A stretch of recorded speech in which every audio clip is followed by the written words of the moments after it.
Hello, everyone, and welcome to another edition of Hit and Hustle from IrishSportsDaily.com. I am Greg Flammang, and I am joined, as always, by my guy, Jamie Uyeyama. Jamie, how you doing on this Wednesday? I'm doing all right. I'm doing okay. Obviously, anyone with kids anyone with a heart is rattled with what's going on. But, um, it would be a good break to talk some Irish football. That's for sure.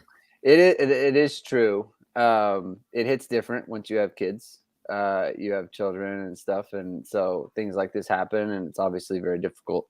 But we're gonna kind of distract ourselves with Notre Dame football talk, and we're gonna do a little buy or sell thing where I'm gonna put Jamie to the test. I'm gonna put him, I guess, in the ringer a little bit, and he's gonna have to come up with some, not even predictions, just like some kind of. It's gonna be kind of takey, to be honest. You're gonna have to have some takes, and that's fun for everybody, and that's everyone kind of gets involved in that stuff.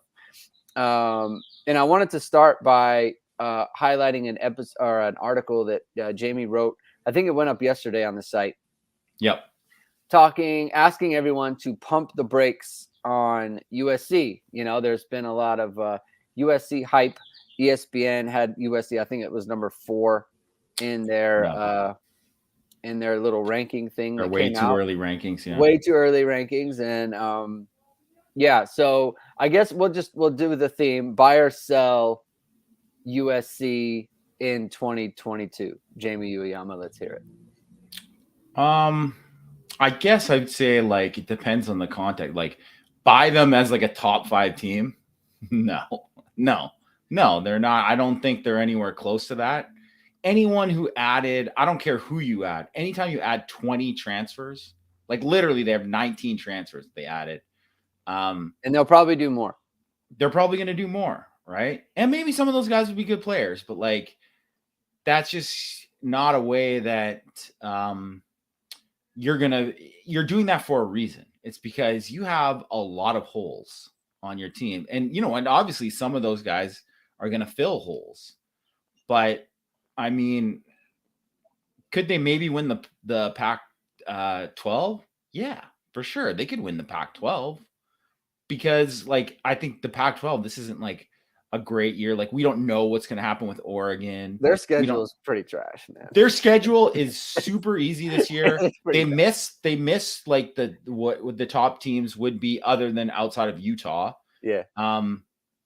And really, if they can beat Utah, they have a shot at winning 10, 11 games probably. But do I believe that all of a sudden it's Caleb Williams and Jordan Addison, it's everything's fit? No, they still have other holes.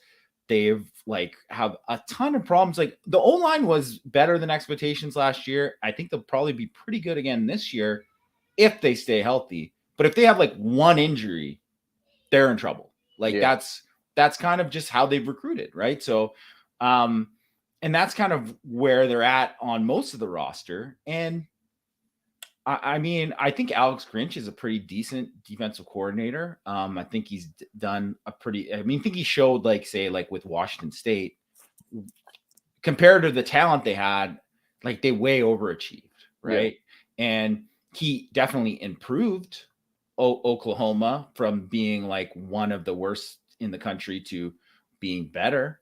But they still were just kind of above average. And I was underwhelmed. I looked at a lot of their numbers too, and not just in his first year, but his next 2 years, because yeah, then you get your recruits in there, and it's just not really impressive. 50th, they're around 50th in the SP Plus and FEI and stuff like that. Come on.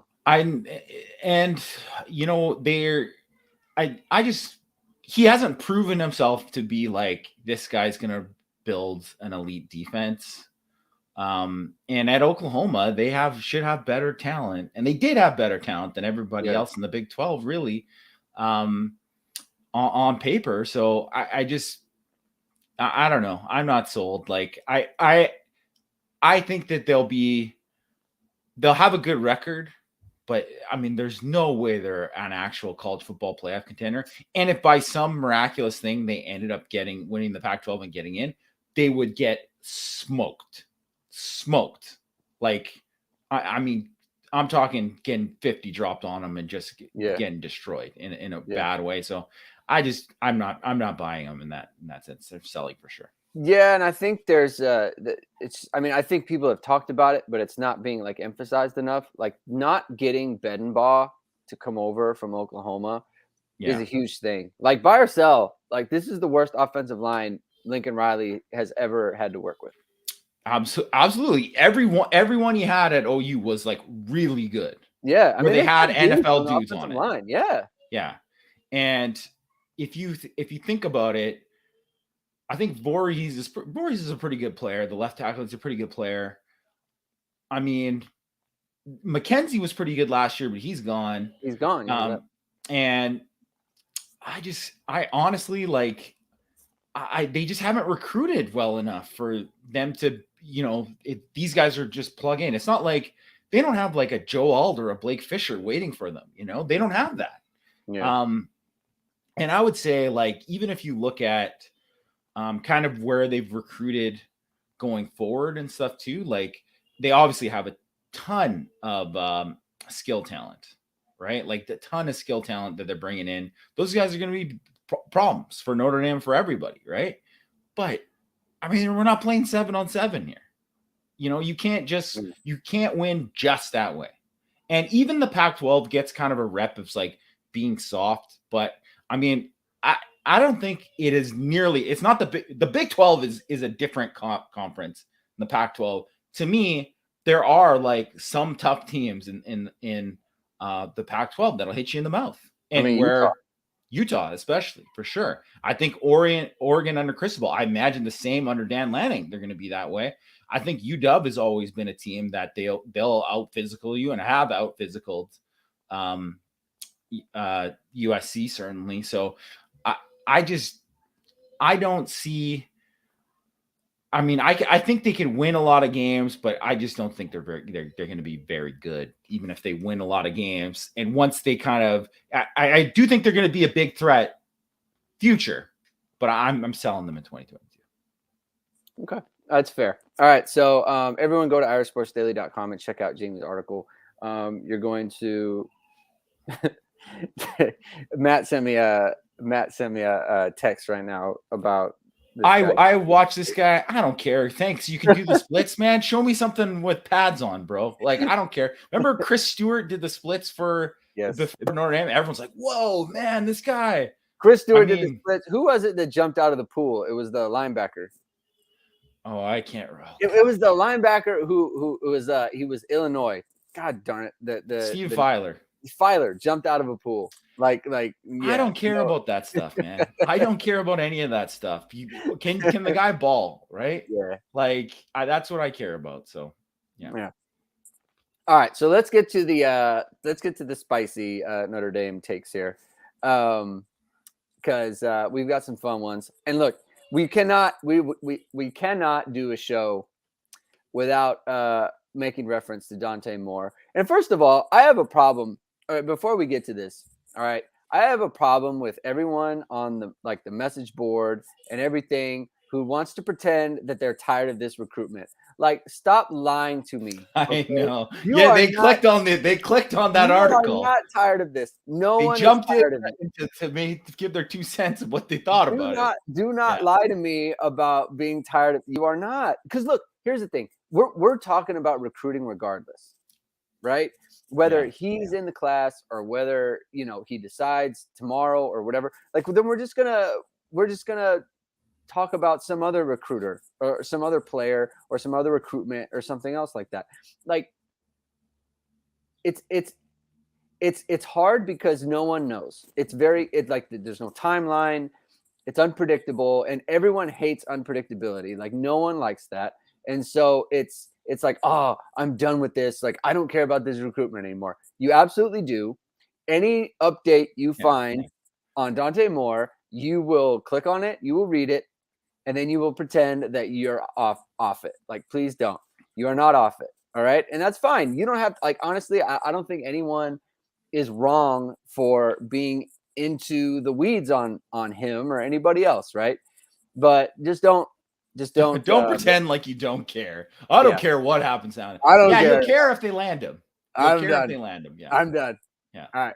All right. But so here's one. Okay. Cause this has been coming up because there was talk. He gave a quote. He gave a quote saying, or someone had a quote where it could go on, I it think it was could his go, dad. his dad. Yeah. His Yeah. dad gave a quote. It could go on for into the season, beyond, right? Into December, whenever, right? And so obviously that makes people, I don't want to say nervous, but it's just like, okay, Frustrated. frustrated, yeah, but like, are we just gonna not have a quarterback? So buy or sell, Jamie. If Dante Moore is not committed to somewhere by the time fall camp starts or ends, like right around the time of fall camp, Notre Dame needs to start moving for another quarterback, at least as some sort of a backup contingency plan. I mean, I'll buy that. I'll buy that they have to get somebody else on campus for visits, because the other thing is that December early signing period is still basically the deadline when all these guys are going to go. A lot of, especially quarterbacks, are going to want to enroll early. So you kind of really don't have time. You're not going to like steal one late in the process. That's not going to happen. You're not going to be into November, and that's not going to happen. You have to lay the groundwork before.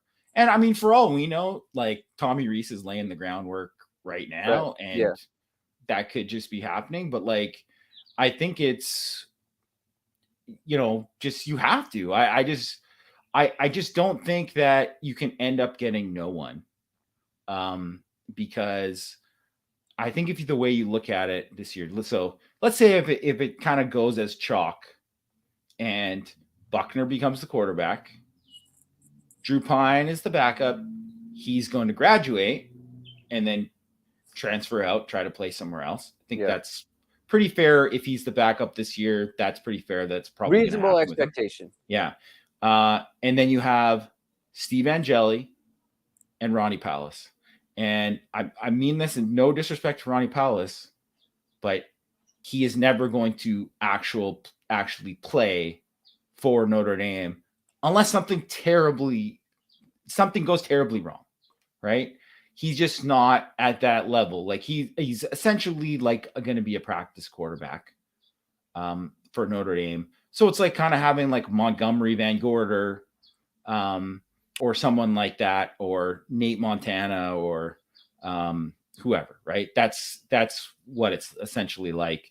So there's a lot that goes on to if Buckner, obviously got to not only be good, but stay healthy. Angeli, he has to be good. And I think, you see people excited about what happened in the spring and some of the little flashes he's shown, but still, like, I haven't heard anything like, oh, this is great about Steve Angeli. And this is another reason why too, like, I don't always believe what I hear, because I've heard from people that like, man, Brendan Clark is going to be on. It didn't really happen for Brendan Clark, right? Or Jurkovec. Lawrence Jurkovec. Lawrence Keys is going to be a superstar. Somebody within the program said that Lawrence Keys, they think he's going to be a superstar, and obviously did not happen, right? So, and sometimes whatever, things change, whatever, right? Developments change, all that kind of stuff, injuries, etc., whatever. But just until you know, you don't know until you know, is what I'm saying. So they got to get into quarterback in the class. Like, so even if they don't end up with Dante Moore, and you hope they do, because obviously that's what they're going for, to get this elite quarterback, they've kind of, they've missed out on, they haven't really consistently gotten that level. And that's what you do to continue something. So even if Buckner becomes a stud, and then you say, well, then we're going to follow it up with Dante Moore, and then we're following it up with CJ Carr, or whoever, right? Like, etc. And you keep on going that route, right? But I don't think they can just say, like, we're not going to take one CJ Carr. Like, that's or whatever, Julian Sand or whoever, right? Like, I don't think they can do that. I think they need it just for like depth, development, get guys in quarterback. Plus, I think Avery Johnson, I think Avery Johnson said he's going to decide in the summer, which probably means that if Dante Moore doesn't, I think they're probably out. I think it can't be Notre Dame if he decides in the summer. Yeah. No I way. mean, maybe they could get back in, but that just seems like unrealistic. And I like Avery Johnson quite a bit. The only thing they could do in that case is try to flip him afterwards. Exactly. And I mentioned, like, I really like Ricky Collins, the kid who's committed to Purdue, and like he got an Oregon offer recently too. Like, that's a kid I could see like them trying to flip maybe later on or something like that, right? And you never know. Like, obviously the kid who just Holston, who just committed to Alabama, was a Texas A&M commit. Like, there's going to be quarterback dominoes, guys flipping back and forth. That could easily happen, right? That could easily happen. Notre Dame can do it, but you gotta start at least laying the groundwork in like August, September at the very latest. If Moore isn't, you're not sure about Moore. Yeah. So that's why I think, I'd buy that. Yeah. I mean, I see what you're saying. It's one of those things, like, it's got to be done kind of on the low. And you gotta know the recruitment too. Like, this is when you have to kind of trust like Tommy Rees and, to a lesser extent, Marcus Freeman, because he wouldn't know the recruitment as well as Rees would. But like, you have to know, where are we really with Dante Moore, right? Because look, as of right now, as far as I know, as far as I've heard from Matt and how he feels about things, like, Notre Dame still feels good about where they are with Dante Moore, right? The big, I guess, consternation is the timeline of when everything's going to happen. But there hasn't been, and all these visits he's going on, like every visit he goes on, it ends up with like Notre Dame's still in a good spot. Notre Dame's still in a good spot. It's just that the timeline keeps getting kind of, I don't want to say moved back, because they never really had it in a spot, but it's like been a fluid timeline. Yeah. It's fluid. Yeah. Like it was April, and then it was, summer, and then it was, maybe December. Right. So it's like, that sounds like he's not really into Notre Dame, but then who is he really into? Right. And that's the question. But Notre Dame has to know, they have to have just like, they have to have a feel. Where are we actually with this player? And if you then feel like, hey, we need to start making some contingency plans, I think you need to do that. I don't want to say in secret or whatever, but it can't be public. Like, if you go public with, we're bringing X on a visit, or we're bringing X on a thing, then it's like, okay, like, if that happened, I personally would start to feel like, I don't know if Notre Dame is as confident as they were anymore. But yeah, it's an interesting one. It's tough. Personally, like, if they felt the way that they feel now and they decided to go the distance, like, I'd be fine with it. Like, you have to, like, to me, there's something about like, no, we're going to wait you out, and we're going to be here the whole time. Because every other school, like the schools that he's interested in, like, they're going to have to start to feel like they're having the same conversation. Oh, yeah. Like, what, like, yeah. when and they aren't the team that they're thinking that they're going to get. Right. So they have to start making choices too. And so that's how I feel about it. Jay Chillin, who's in the comments, he brought up the point about like a QB1 type transfer. I'll bring up the comment. Yeah. Right? So I think, like, until you see Notre Dame really do that, that's why I'm just like kind of not counting on that happening. So, like, obviously Ohio State had no problem bringing in Justin Fields, or Oklahoma didn't have a problem bringing in Kyler Murray. And, there's been, and these guys end up being great players for those schools and first round picks. And, Joe Burrow, right? Look how that turned out, right? Like, I think that would be I mean, they just did it with Jack Cohn, but I think that was like, specifically like a grad transfer. Could you kind of see, I'm not saying this guy because he's going to be gone, but like there was talk about Dorian Thompson Robinson, right? Like he was going DTR to from UCLA. From UCLA, right? There was talk about him like possibly looking to get out, and then Dylan Gabriel was supposed to go to UCLA and never go to Oklahoma. Like, so I mean, those are two guys that like you would think like, I mean, yeah, of course you would take one of those guys or whatever in a situation, but it's like, first of all, everybody wants those guys, so it's not like a given. So it's still like a very much a Dante Moore type of like, you got to battle for them. And then who knows with like NIL and what these guys are getting promised and whatever, who knows, right? Because you can guarantee that those guys are getting the bag, right? And so I just think it's just more of a crapshoot to kind of rely and say, oh, this is what's going to happen. But I definitely see where you're coming from with like going all in with Moore and just doing that. But I just think unless because you know what, Mike Frank has always said this, and I think it's usually ends up being pretty true. Like I'd say like 90% of the time it's true. It's don't listen to what they say, look at what they do. Right. And Dante Moore keeps going on these other visits, and I know he came in the spring to Notre Dame, but it's like, well, he hasn't booked that trip back to Notre Dame yet. So the behavior on its own is so alarming. I would just say if he doesn't come back this summer, bye. Like you got to do it. Yeah. I mean, if he's back on campus, say he comes for the quarterback camp. There's a quarterback camp. Obviously, they're going to be looking at 2024s and 2025s mostly at the camp, not really 2023 kids.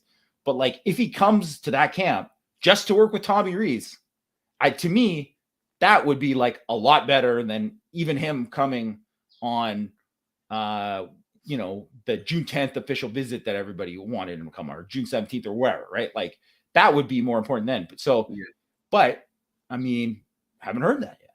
So yeah. Anyways, I know Matt said we've been talking about Dante Moore for 20 minutes, but I mean, he's the topic du jour. You got to kind of talk about it. Yeah. That people are interested in it. So that's what it is. But this is what we'll do. We'll stay on the quarterback position.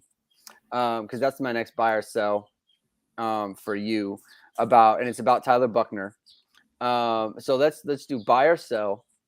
Tyler Buckner will be the best quarterback at Notre Dame since 2010.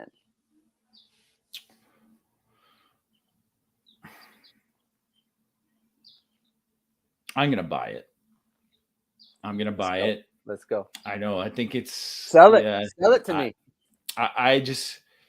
I think he just has the highest upside out of anybody that's played that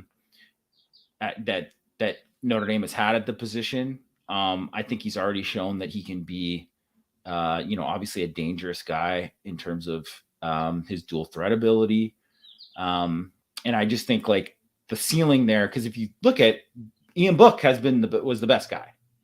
I think it's like, you could argue Deshaun Kaiser at his kind of peak or whatever. I mean, Ian Book definitely maximized. Absolutely maximized. Everything. And I think he's probably the only one of like I guess Tommy Rees did too. But like Ian Book maximized. I'd say Jack Cohn did too. But he wasn't there for very long, right? I know, but I just in this 1 year, they got the most out of him. I definitely agree with you. Like we got all we could out of Jack Cohn. I don't think that's true with Deshaun Kaiser.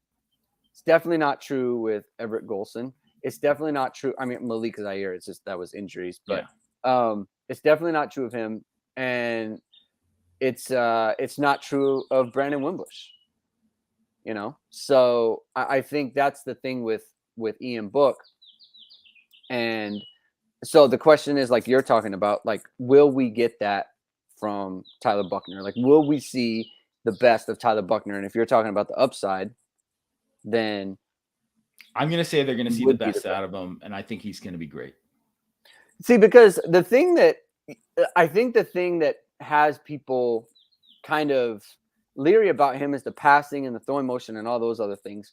And he is, and we talked about it on a few videos now, where he wants to be a passer. I think he sees himself as a passer. I think he sees himself as a passing quarterback who is mobile, right? And I Yes. think last year, because of the situation, they used him as basically just a runner.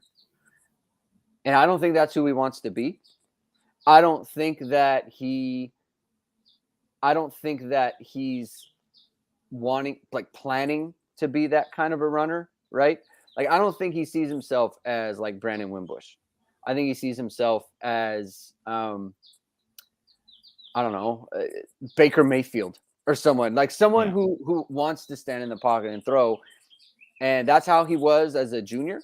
That's how he was as a junior in high school. And that's what I think he's trying to be. And, his tape is unbelievable. Right. And it's like, I don't want to go back to junior tape because it's kind of like a few years ago now or a couple years ago now, but it's there and you see it and it's pretty glorious. So we're buying. I'm buying it. Tyler Buckner as the best quarterback. Okay, let's go on to the offensive line here because that's fun. It's kind of an offensive line recruiting. Okay, because I think it's hard for me, and I came up with this question because it's hard for me to kind of gauge how good we feel about this class, the possibility of the offensive line class in 2022. And I think we know that the 2020 class with Blake and Alt and Rocco and Spindler and Coogan and Caleb Johnson. I think we know like at least two of those guys are elite. And I think Rocco Spindler has a chance to be elite. And I think that the other two have a chance to be, solid players, right? So do you buy or sell the 2022 or 2023 group of possibility of Charles Jagusa, Monroe Freeling, Sullivan Absher, and Sam Pendleton? Is that on par with the group that's currently on campus? Buy or sell? I'm going to sell, even though I do think it would be a really good class. I just think I don't care how many you sign in the class to get two guys like Alt and Fisher in a class. And obviously this still with the possibility of more. Like, I just like, to me, Blake Fisher to me is like once a generation guy for Notre Dame, especially like they don't get guys like that. He could be like a top 3 pick. Like, yeah. And like, I mean, I guess maybe not once a generation in terms of like, I mean, obviously like Quentin Nelson was a generational lineman, right? But and they've had some really good players, but I just mean in terms of like that guy from the Midwest who normally ends up at Georgia. Like if you look at him, he's usually lives in Georgia and goes to Georgia, goes to Alabama, Florida, whatever, right? Like he's an SEC guy living in, Indiana. Like you don't get guys like that. You don't get guys who were there that like start game one as freshmen. You usually don't get, and you usually don't get, like that. Like Jalen Smith is like not normally a kid that you're going to get from Fort Wayne, even though there's been some really good players from Fort Wayne. But like that just, I mean, the 5-star, like no doubt, like this guy's the best athlete on the field. You just don't get a lot of guys like that. So, and as much as I really like the guys that I think Freeling has a chance to be great. I think Jagusa has a chance to be great. I really like Pendleton. I think he's underrated.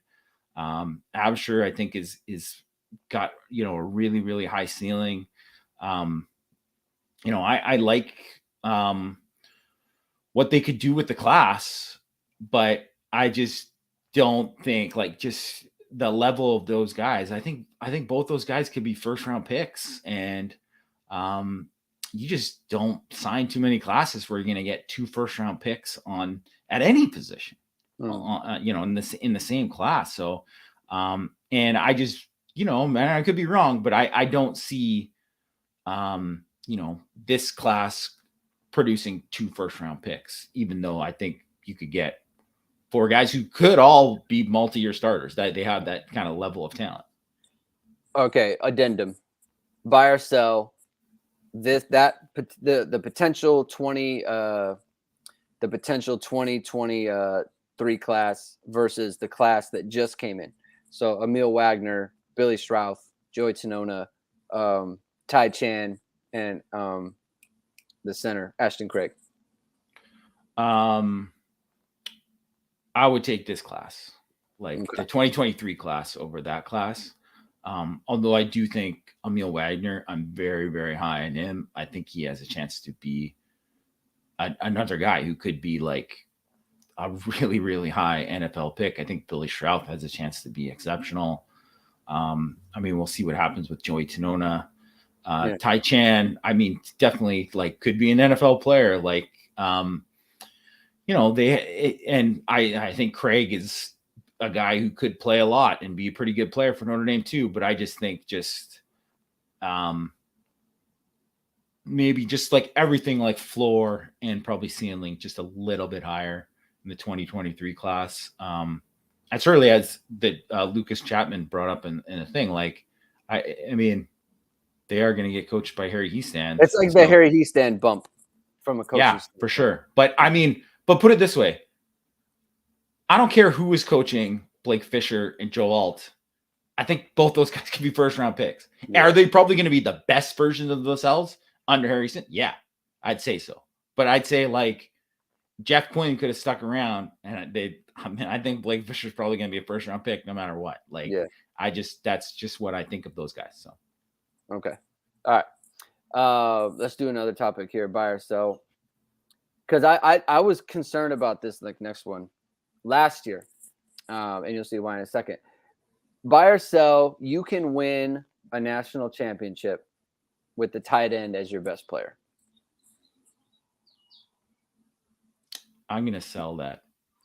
It's not good. See, last year I had this problem with, and this is why I always wanted Kyle Hamilton to play offense, because you needed to have more of an impact. Yeah. Because I was like, I thought, can Notre Dame win a national title with the best player on the whole team is a safety? And I was like, man, that's tough. Like, that's hard for me to get there. That's why I wanted them to use him more, because you need to get more out of a player like that.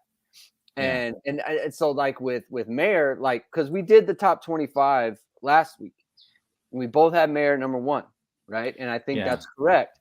It's like, how good can you be if your top player is a tight end? I mean, even if it's like a Kyle Pitts type of tight end, which, I mean, whatever. I'm not saying Michael Mayer like is fantastic. 9-3 or like 8-4 or whatever. But he was like doing things at tight end that were like unseen before. Unseen and obscene. Like, the guy was just phenomenal, just doing whatever the heck you want. And there just wasn't enough on the rest of the team, even though they had Kadarius Toney, and he was obviously pretty special too. But I don't know. Like, it's like, I think it, and also like, just straight up, I would say sell. But I mean, it depends, like, what are like the next 5 guys like, or whatever, right? Because you could say, because if you said, if an offensive lineman was the best player on your team, can you win a national championship? And I'd say probably, yeah.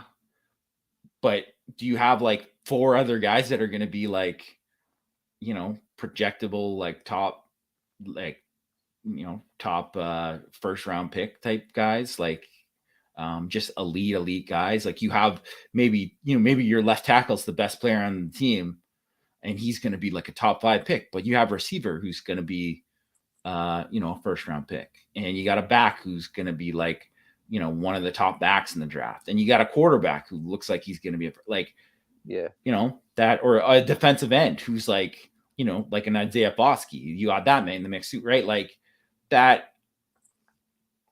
It's tough, right? And that's also why you look at this year's team, and I think we did the thing last year of like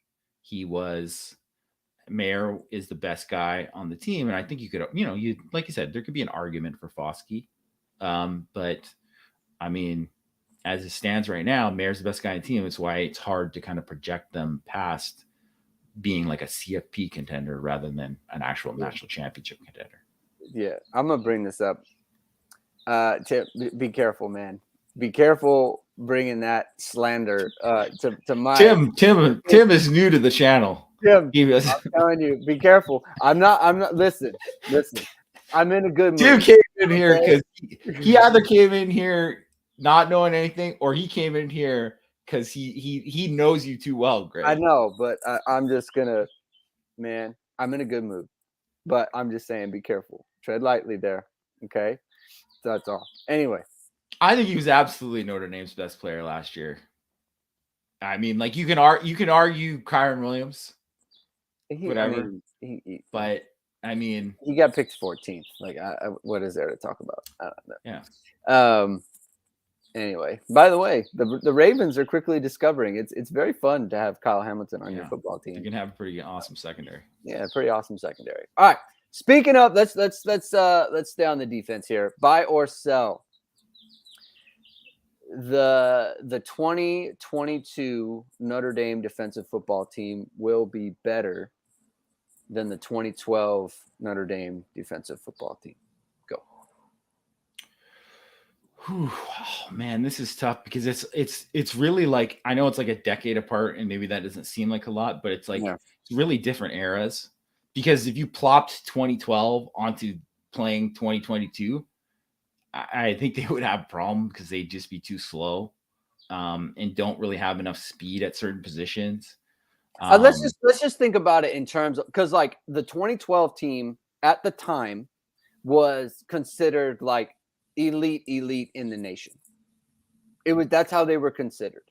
So do you think that the 2022 team will be like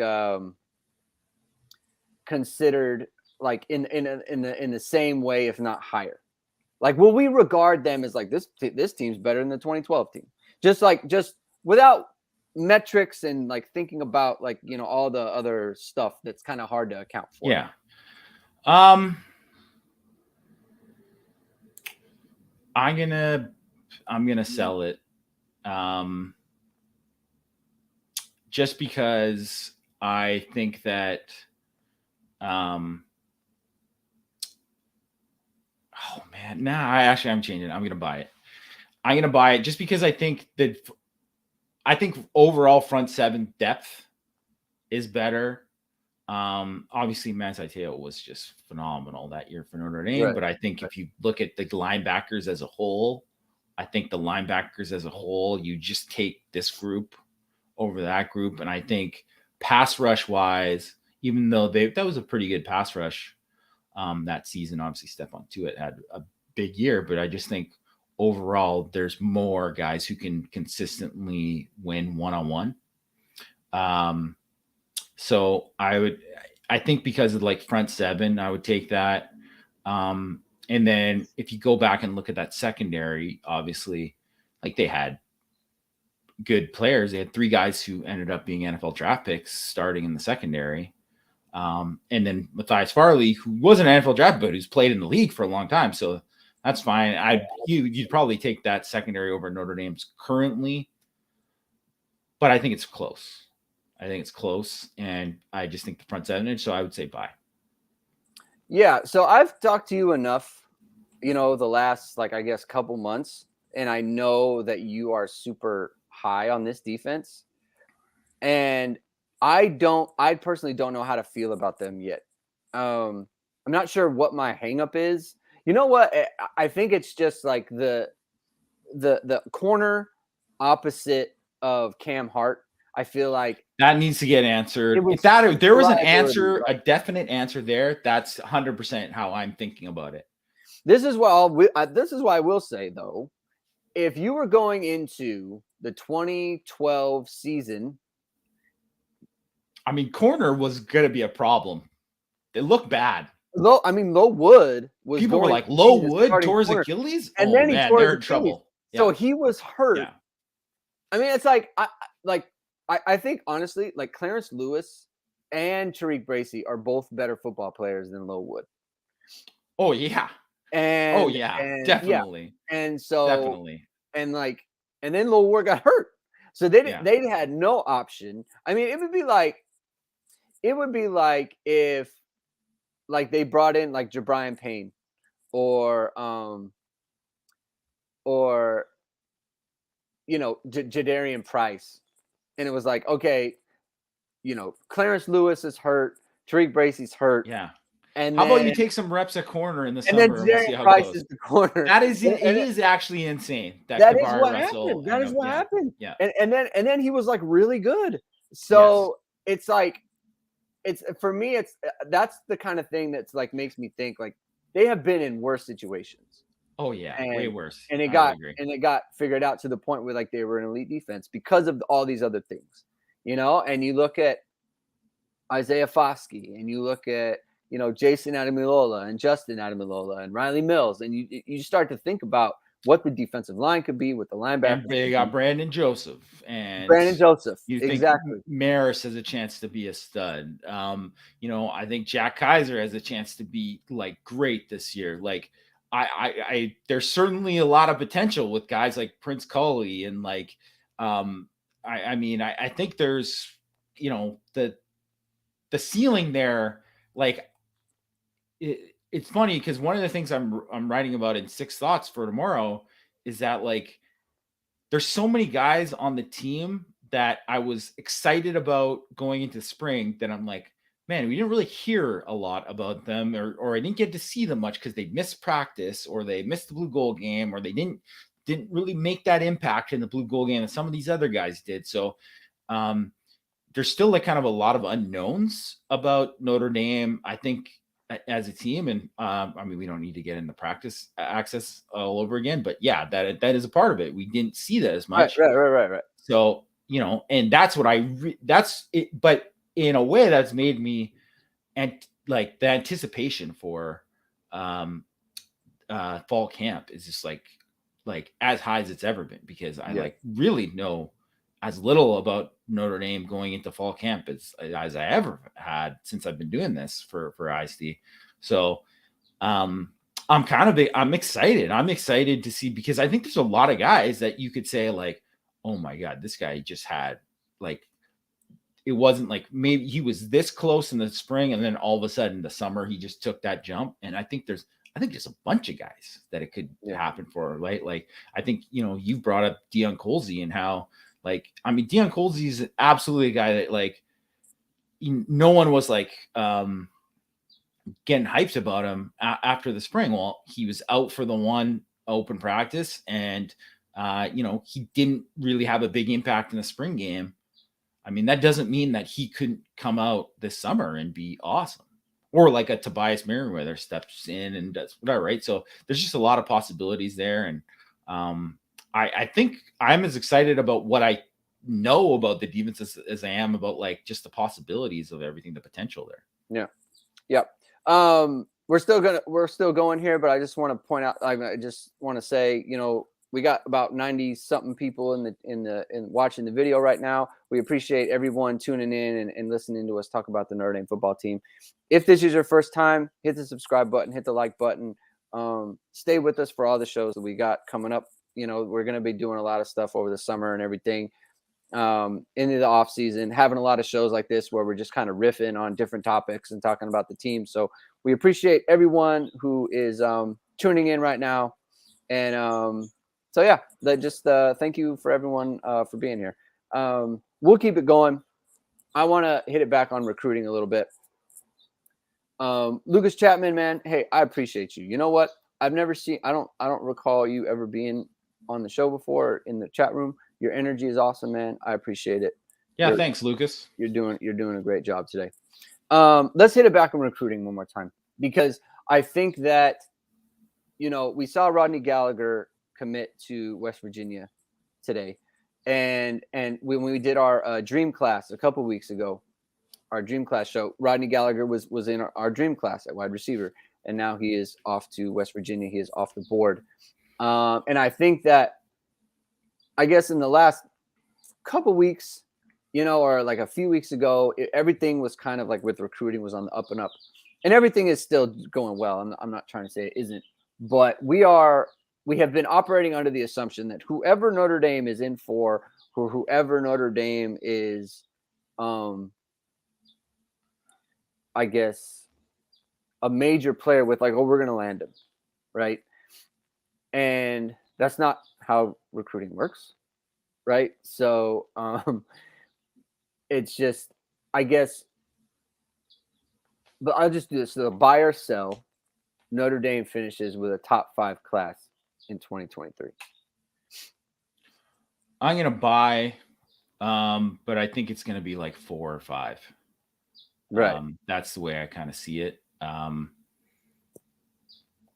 mean, to me, if it to end up in like a top like 2 or 3 type of deal, they'd have to land like Mpemba, like, you need that. I mean, honestly, like, and like Caleb Downs type, like that's what you need. Yeah, you need to land Rodney Gallagher.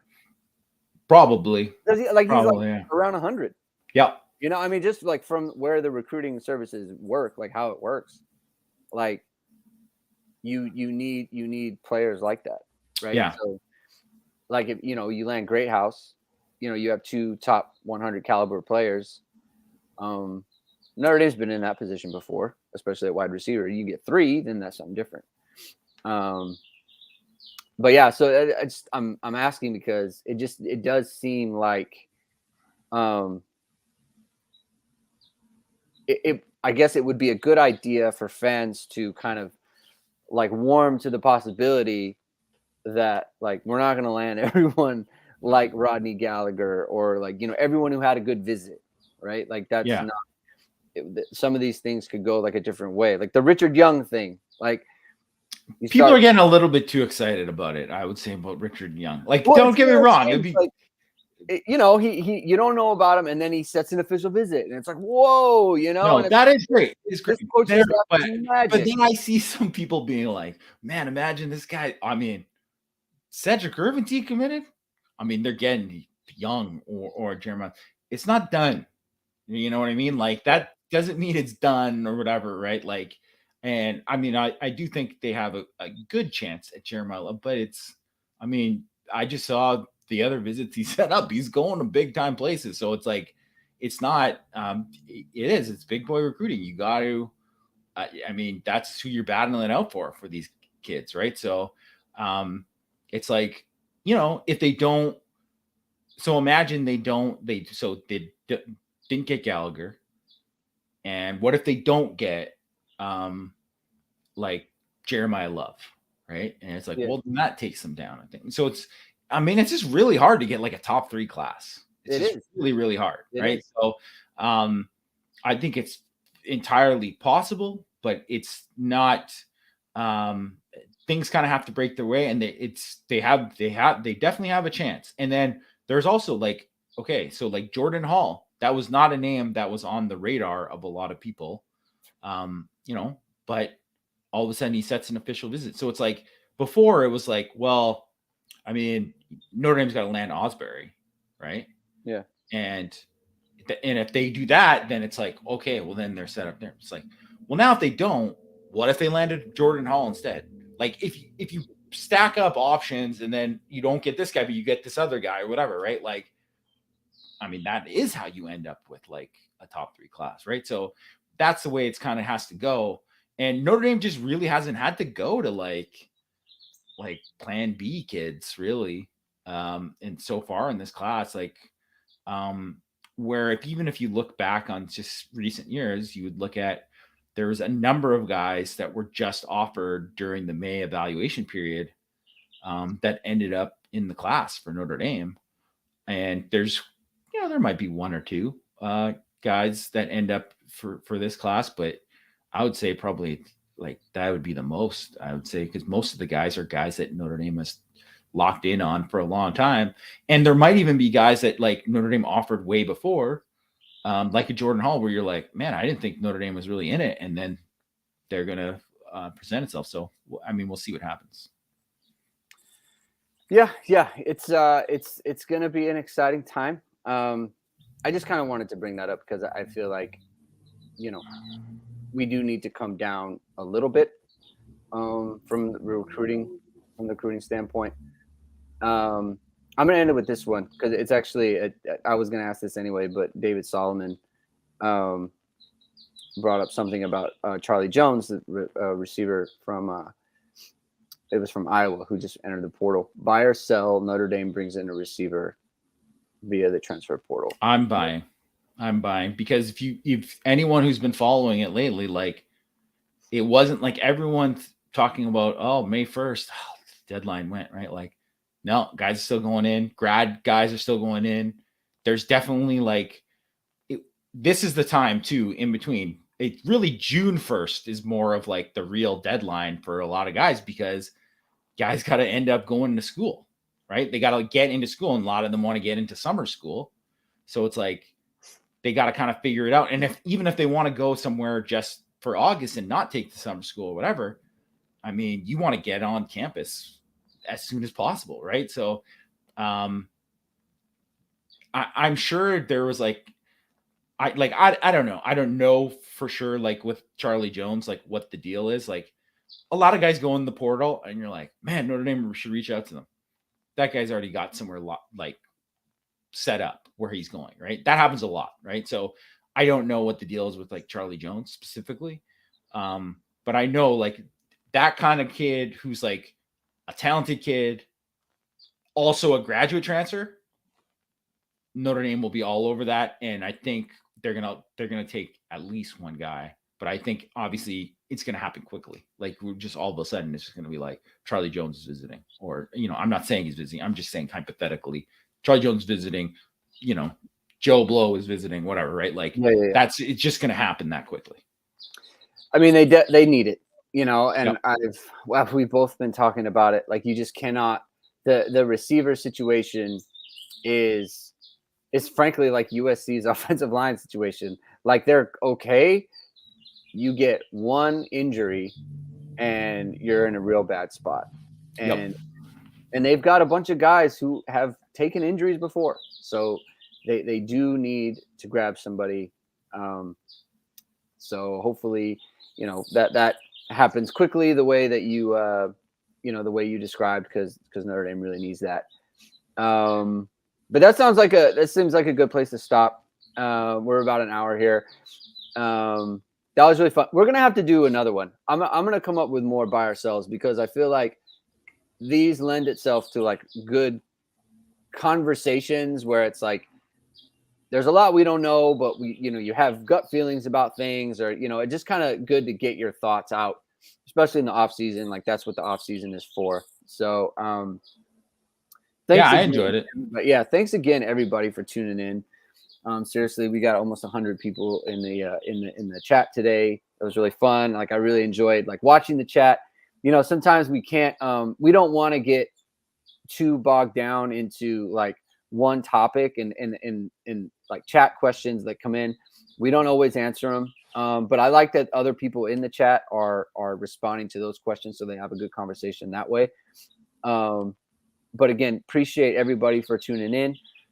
Hit the like button, hit the subscribe button, right? It's fun to do this when there's like there's people, interacting with the show and everything like that. That makes it very exciting for us, and it helps grow the show and all those other things. Shout out Pops McGee, who's in there every week. Appreciate you, Pops. Jay Chillin, he's in the show frequently too. Yeah. Pops is always here representing. So Aesop's watching the show with me. Say hello, everybody. Let's see if we can get him to wave. He's only 2. All right, everybody. All right, well, that's just me and you, Jamie. Let's wave. Oh yeah, Pops kid. He's 2. Asaph. Thanks for Great name. It's gonna be a fullback one day. Thanks for tuning in, buddy. So, all right, everybody, thanks for tuning in. IrishSportsDaily.com. Hit up the site. Tons of good information. Matt Freeman posted a heat check on quarterbacks and running backs today. Dante Moore info, Richard Young info, Jeremiah Love info. It's all good stuff. So hit up the site. Stay tuned to our show. Appreciate everybody. We will talk to you again next week.